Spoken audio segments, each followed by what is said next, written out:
Hi, I'm Nico. I'm one of the CAPS ambassadors here at UTA, and these are my fellow CAPS ambassadors. Hi, my name is Leslie. And my name is Travis. And today we're going to be talking about holidays and mental health.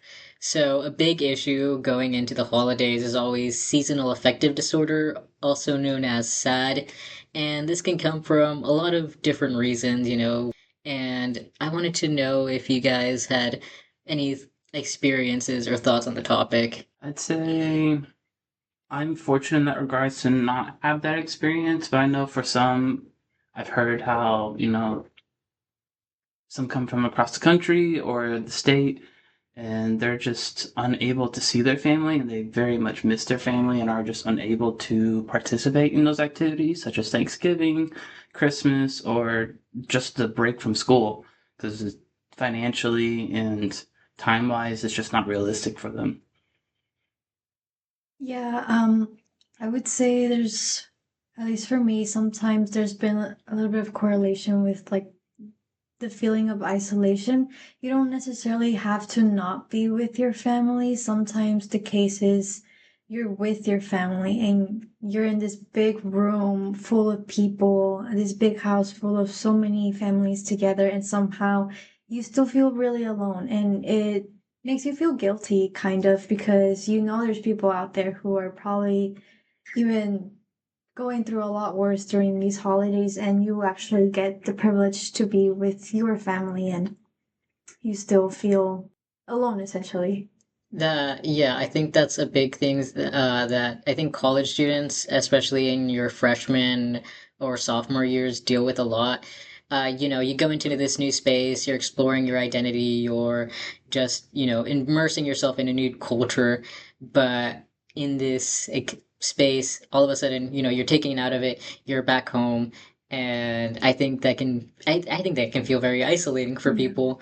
My freshman year, that was very much the case for me. I hated going back home. It was a culture shock, and things were fine with my family, relationship wise, but it was just such a different experience than what I was having at college that it just put me in that depressed mood.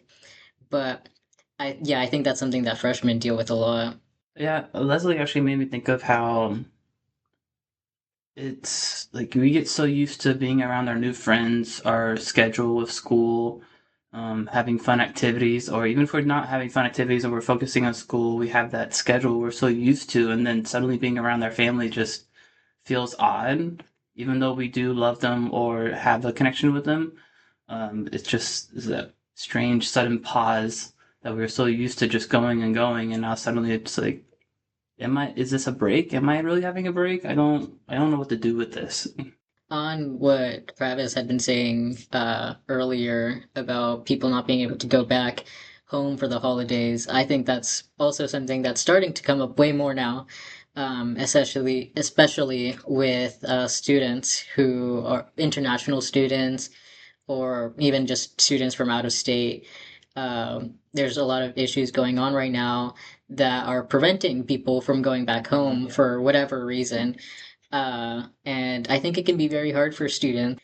You're not with your family. You're not with your family. You're separated from them. And I think that that's very isolating, especially when you don't know where to find people who are like, from the same culture as you or from the same experiences as you. I think as students, having an academic career, it's stressful. I know a lot of people who isolate themselves on purpose to focus on their studies, and I I was just thinking how this correlates back to, leaving your home country to come study here, missing out on birthdays, missing out on holidays. It kind of reminds me of the whole, the constant battle that students go through, and people in general. You don't have to be a student to go through this, but the constant battle of choosing yourself before others, putting yourself before others.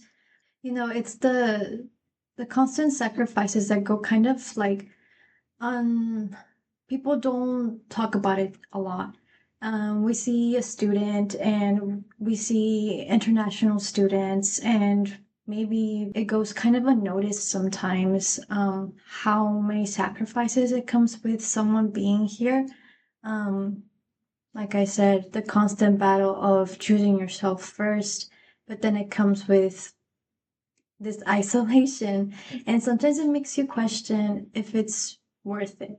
If this constant isolation, grieving, and yearning for your family or experiences you're gonna never be able to get back, experiences you're never gonna be able to get that maybe your family wanted you to have, all for your future. So it's kind of like, do I live for myself? Do I live for my family, for traditions, for experiences together?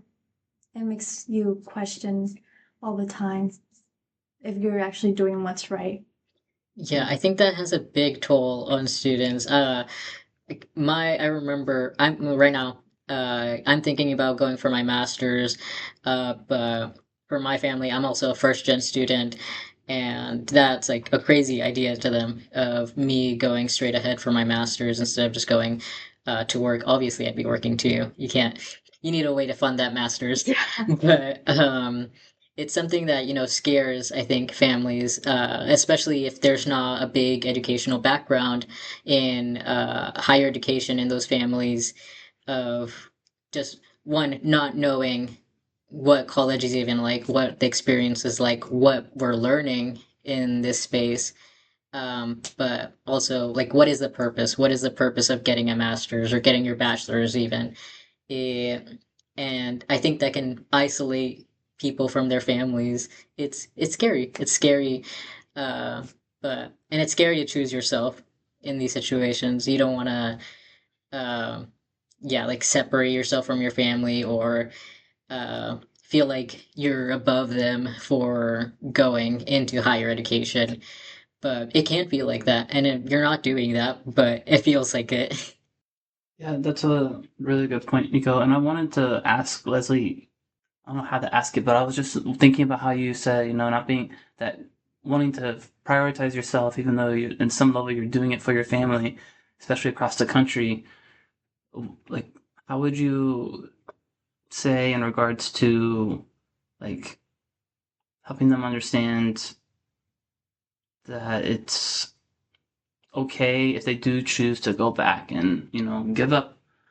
I don't know if give up's the right word, but just kind of let go of the things that just aren't working out and go back to their family until they hope they don't feel like their family's gonna be more upset that they came back rather than trying.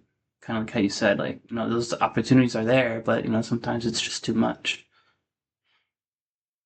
Um, Honestly, I feel like that's so, because I have had experiences where I kind of, it's not, I don't want to look at it like I had to give up, but I think you don't lose in a situation where you do what's best for you.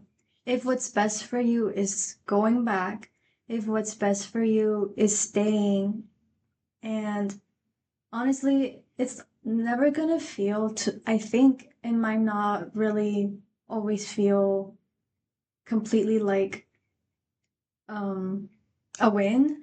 I feel like we're always going to um lack something, whether we're here, whether we're there, whether we do get to experience traditions with family, whether we miss out on them. But I don't think you lose where, in a situation where you choose what's best for you. Um, Following your intuition, to be honest, really setting it out in front of you. I mean, sometimes homesickness is really that bad. Yeah. It's really that bad. It gets in the Yeah. way of everything you went to that place for. You can't focus on your classes. You can't, maybe you have retail therapy and you're spending all your money that you had saved up. I know I've been there.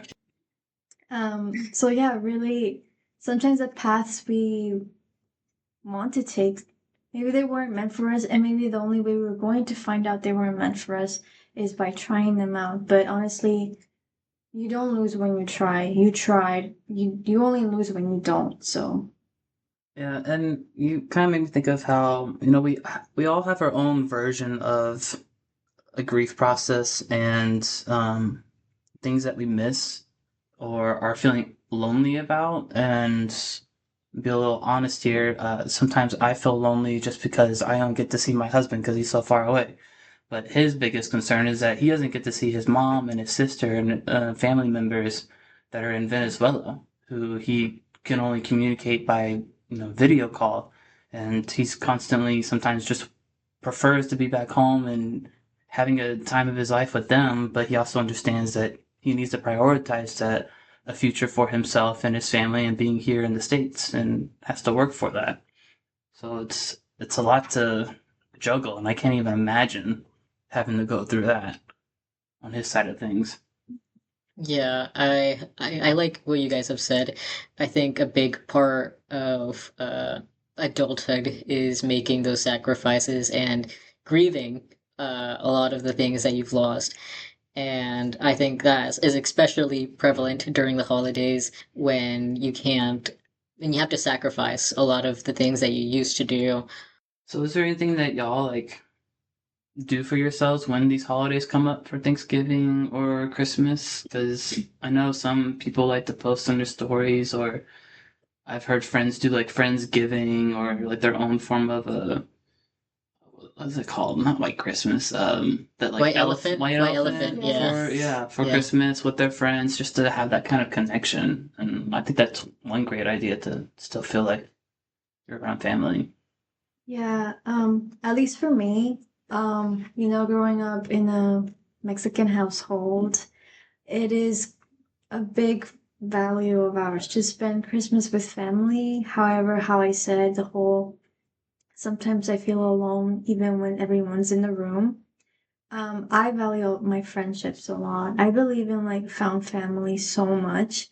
And so something me and my friends, a tradition we've carried for like 4 years now, Wow. is we have our own little Christmas celebration. Whether it's sometimes it happens like a whole month after Christmas. Actually, schedules are so busy, but we have a secret Santa every single year together. It's been the same people for 4 years, so that's something that helps me a lot. I wouldn't say I've had like bad like Christmas experiences with my family. It's more of like a thing with me. And I'm learning to cope with it, but it really helps me seeing my friends. They've been around for like they've seen me grow, and every year it's just nice being able to look back. That's really nice. I really value found family, and I think that's a big thing, especially for us college students now. Especially when we can't be around family, and I mean, I imagine for students during the pandemic when they were stuck and couldn't go to class or couldn't go to their families. Uh, I imagine that struggle, and I think that's when that kind of stuff started happening more, and I really like that, and I think it's a really nice way to, connect with your people, whether they be friends or family, whatever. For me, I don't really do that stuff, but I have brought over like little traditions, a little stuff that I've done with friends over to like my family celebrations or whatever, like White Elephant. My family does that now. I don't know if you guys have, I don't know what it's called, but we do like a little saran wrap ball, and there's like, Yes, yeah, that, I there's think like, we've done that like 1 year. yeah. And I think that's helped my family personally um, get better with the holidays. It can be a stressful time for us, but I think those types of little traditions that we've started to come up with that weren't necessarily passed down has helped like families connect between generations. I had an internship thing earlier this month where we were talking about different generations and the way that they cope with things or the way that they perceive the world. And at the end of it, what we found was everyone related to at least a little bit of something. from each generation. And I think like little stuff like that can help people better understand each other. I like a lot what you said about kind of carrying what you learn in some places, taking it back to other places. It's kind of, I think it's a beautiful way to look at it, to be honest. Coming back and forth, starting to feel like neither place is home or something. Especially during the holidays, wherever you're spending the holidays should feel like home, and maybe it doesn't. I really like what you said because the other day I was watching a video actually about this, how like, because I was watching a video about the guilt that comes with moving away. And it has to do with this. I mean, moving away would have to go through spending holidays away from family. But I feel like we never stop growing, we never stop learning. We're always going to learn from different places and different people that maybe your family never meets. So bringing back all of that stuff home and then bringing it back, or bringing stuff from home, bringing traditions out into places where you're friends with people from different cultures and stuff like that. It's a beautiful thing to. It's a way to connect. It's a way to tell someone who you are, where you come from. I like that. That's beautiful. I like connecting with other families and cultures because you learn a lot that way. And bringing into the tradition aspect, it made me think of how, I mean, I want to ask, um, do you all have your own form of tradition that you've done or like to incorporate for the future with friends and family? Because for me personally, what I used to love doing when I was a kid, I was reminiscing on this recently, and I loved doing like riddles for my parents to find their Christmas gifts. They're just random rhymes just to make them go all throughout the house. And sometimes I would trick them and make them go somewhere that didn't have the gifts, and they had to figure it out. And it's something I really would like to keep continuing for the future, maybe with my husband and his family, just because to keep things fun. And also, one thing I've learned I did for my last birthday, well, not my last one, my 29th birthday, I did um, what is it called? The escape room. Yeah, I made up my own escape room because I learned that through a podcast where one of the podcasters made her own escape room for her friends. And I was like, this is cool. I kind of like this idea. So what if I do this for like Christmas or future birthdays, just to kind of get things lively and have everyone involved and interacting with each other? Because that was a lot of fun seeing my friends just scramble, and when they found it out, the answer, it was an exciting moment. So This is a more recent tradition. This is a tradition that started with I guess with my family, my household.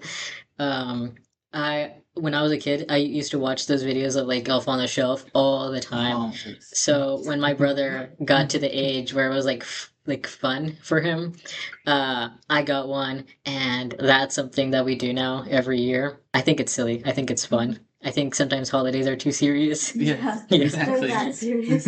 Yeah. Yeah, I'm kind of like I'm kind of basic, the whole Santa thing, like, Yeah. but I would go as far, guys, I would fight with classmates in elementary telling them that Santa was real, and they would say that he wasn't. And I was like, yes, he is. I would go as far as like asking for his signature. I would leave a paper and be like, Santa, please sign this so I can show everyone at school. And I would do the classic cookies and milk. And yeah, one year, it was just one year. I did get the paper signed. I took it to school. Um, People laughed at me, but I was happy and I was very like excited. So I think a tradition I would carry for sure is if I have kids too, if the time comes, kind of giving some joy and whimsy to my kids about Santa.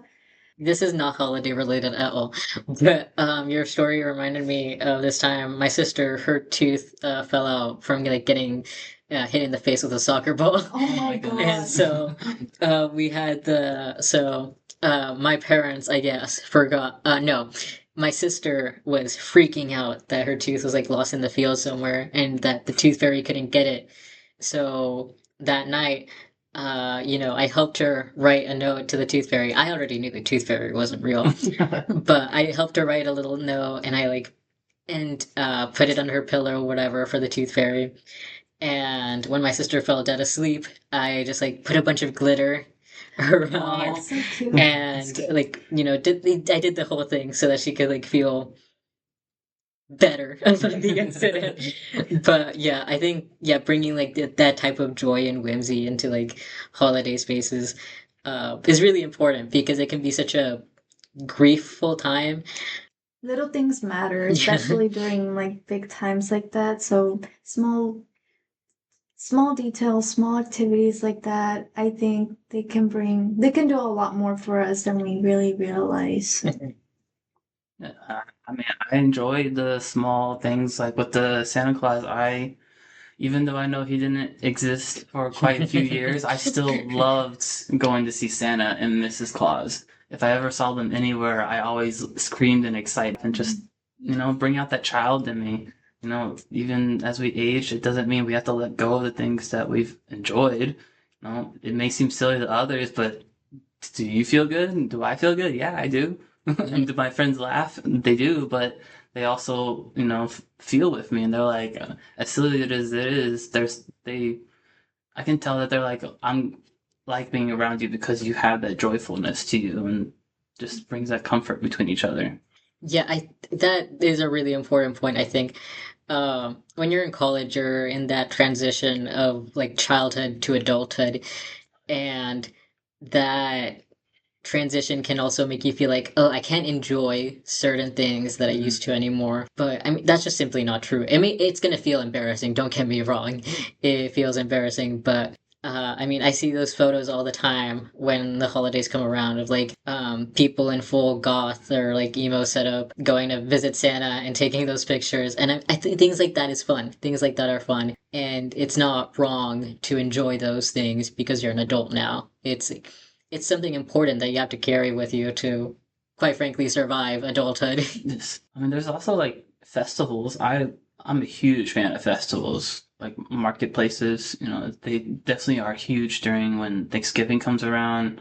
I know in Houston, I've been wanting to go to it. It's the Nutcracker market, I believe it's called, and apparently it has like 100 vendors. Like, don't quote me, but it's a lot, and it's so big that you have to pay, unfortunately, to get in. Yeah. But I'm very much would love to go do that and just walk around, just to get out of the house and do something. And even if I'm by myself or with a friend or two, or hopefully with a family member, just kind of go out together and enjoy the market and look around. You don't have to buy anything.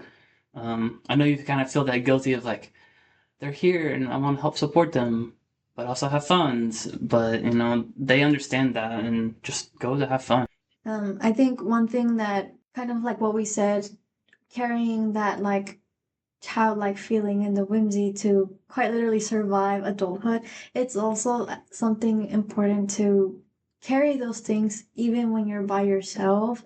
Sometimes it's kind of hard to get, especially in adulthood, it's kind of hard to get a hold of someone. Schedules are so different to go out to these experiences. So, kind of getting comfortable with being uncomfortable and getting comfortable with being alone and going to these things alone can be a lot more fun than you think, actually.